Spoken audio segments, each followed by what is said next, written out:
What do we got today?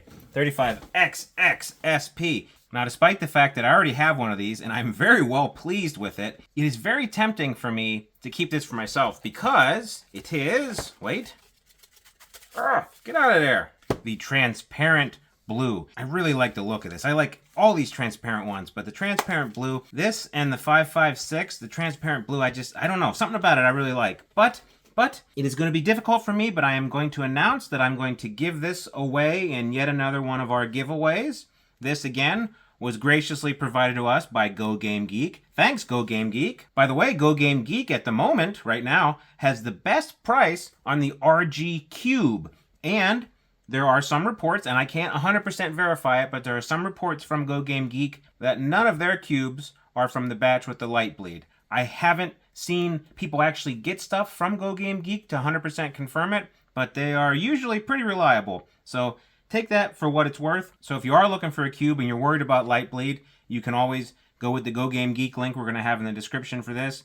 But that is a topic for another video that's going to come out soon, probably next. But for now, we're going to just take a brief look at this particular 35XX SP. We already know what this thing can do. We know there's a bunch of different operating systems out there. And but we're just going to go over this one. We're going to customize it a little bit before we give it away.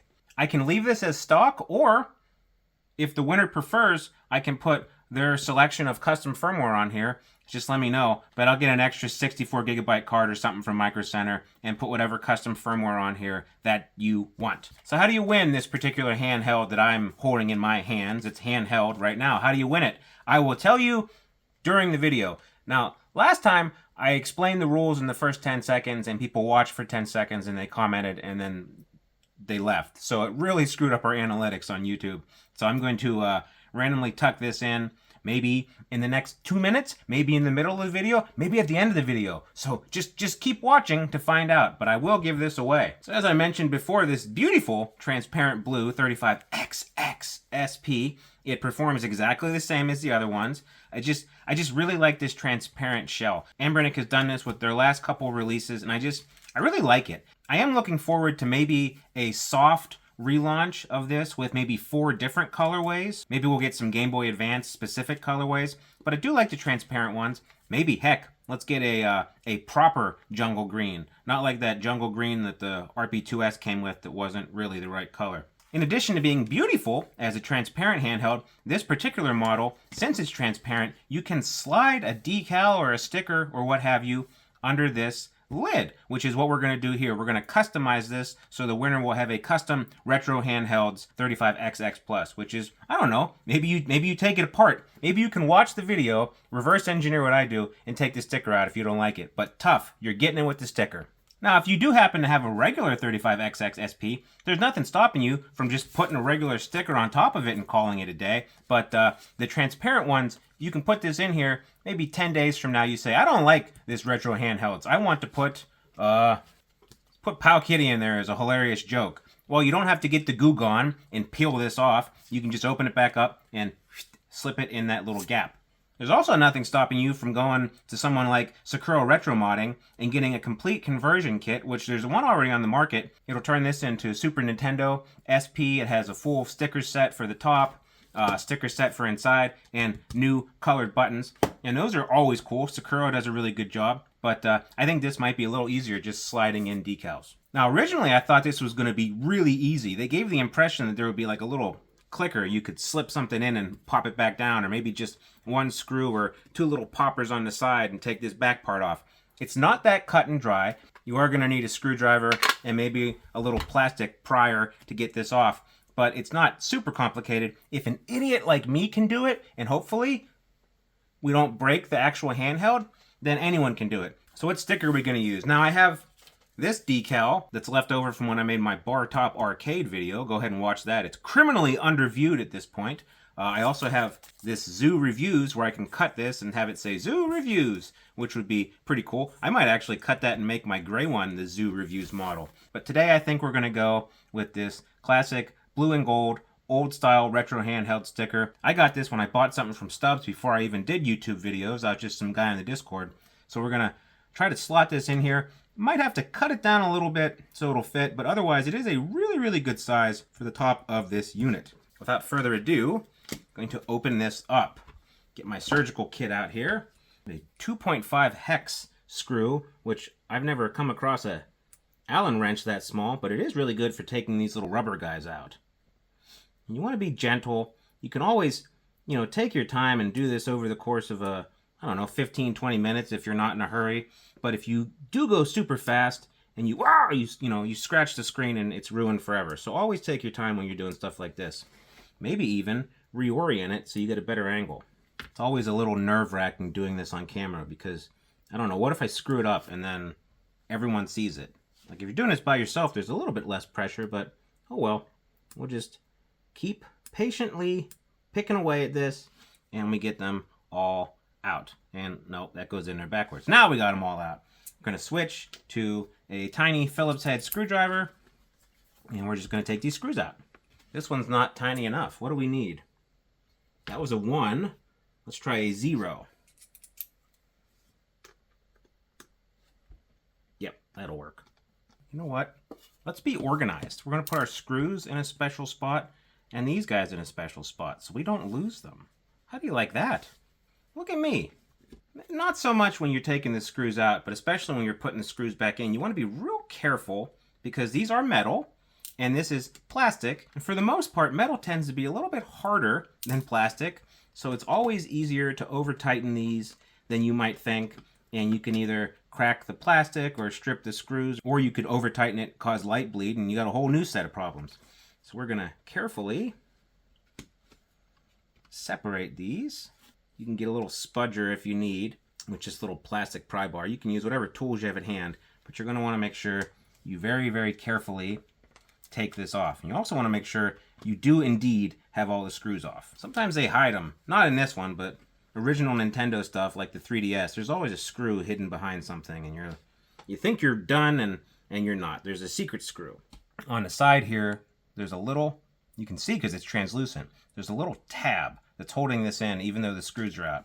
So you're going to want to be extra careful right around this midpoint taking the top of the lid off. Heck, I am going to get a little plastic spudger. Wait a minute. I got this toolkit on Amazon for $5. I don't know, a couple years ago. They're a dime a dozen. And as long as you have little prying tools like this, that's all you're going to need. I'm going to use this to keep this wedged open up here to apply a little bit of constant pressure. You want to be careful, but you're going to want to have a little bit of pressure here so when you apply pressure at the clip, you want to make sure you don't break it either. When you apply pressure at the clip here, you want it to also lift. Come on.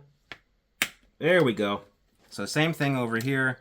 You're going to want to apply a little bit of pressure. And you can always use like a guitar pick or heck, even a piece of cardboard or something. Just something skinny enough to get in there and hold it open and stay in there at a constant amount of pressure while you work on this little release tab. And there's no real trick to it besides patience and steady pressure. So we got these two and we have the top lid off. So that's the back of the screen. That's a very delicate ribbon you don't want to mess around with. And here we have our beautiful little default sticker. Now there are little cutouts here, so we're going to put this to the side. Put that to the side, and we're going to try to cut this sticker to match it.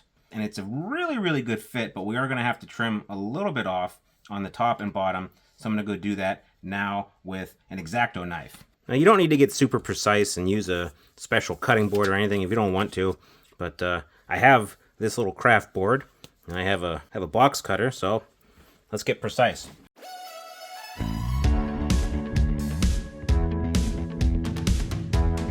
Painter's tape's good for something like this. You don't damage your original little piece of plastic. So we're going to have something that roughly looks like that. And it's going to go under the shell.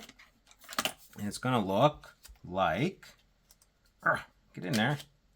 Might need to trim it a little bit more. I'm going to trim this bottom edge here a hair. But it's going to look something like that through the transparent shell. I think with these colors on the existing blue, that's not bad. Now if this was pure clear, it might even look better. But I do like this subdued RH logo. But heck, let's trim this a little bit more.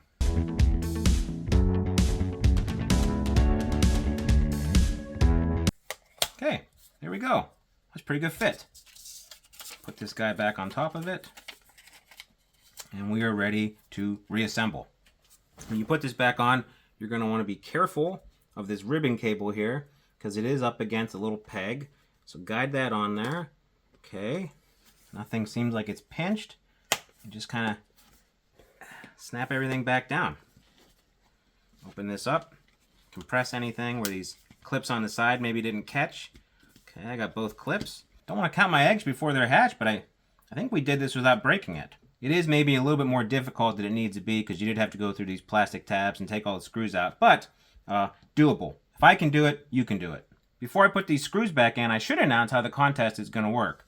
We are going to want to hit 10,000 views, which I feel is doable. The previous video I did on the 35XX SP is at, I think, 30,000, so 10 should be doable. Let's get at least 300 likes, and we're going to use the same rules as last time. Just comment, and if you are subscribed, publicly subscribed, I have to know you're subscribed, but if you are subscribed and you comment, I will randomly pull a subscriber comment, and I will send it to you. We are going to limit this to the continental United States this time because we had an issue shipping the 556 to England with customs. I don't know what was going on, but maybe this one we're going to limit to the continental United States. And for the comment, I guess maybe just tell me your favorite Game Boy Advance game. That's easy enough, right? So let's reassemble this. Something I like to do when I put any of these things back together, be they a retro handheld or an original piece of hardware like the Game Boy or DS or anything like that, I like to go counterclockwise until you can feel it kind of click in. Do you hear that? It clicked in. That's because these threads in here are plastic. And like I said before, the screw is metal.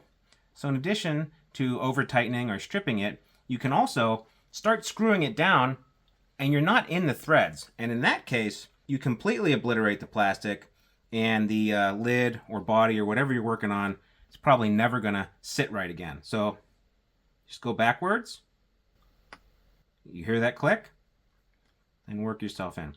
Just until it gets a little tight. You don't want to over tighten it because you don't want light bleed. You don't want to damage anything. Let's get the rest of these in.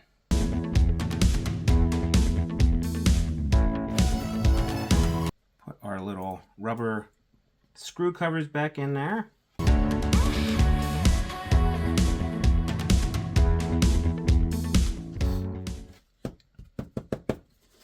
Look at that. Your own subtle, custom, retro handhelds branded 35XX SP. Here's the real test. Does it turn back on? Yes. Look at that. Beautiful. Works like a charm. I didn't break it.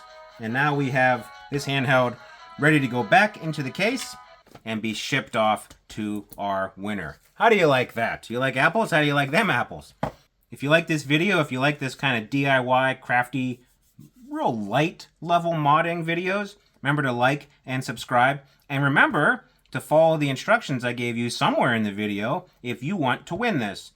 We are going to limit this to the continental United States because I had some issues with British Customs. Speaking of headaches with British Customs, like the hated, intolerable axe, 4th of July is coming, so we are going to be pushing out some more summer content for those of you in the Northern Hemisphere, and if you're in the Southern Hemisphere, I guess it's cold and rainy and maybe snowy in some places, so why not sit inside and play video games all day?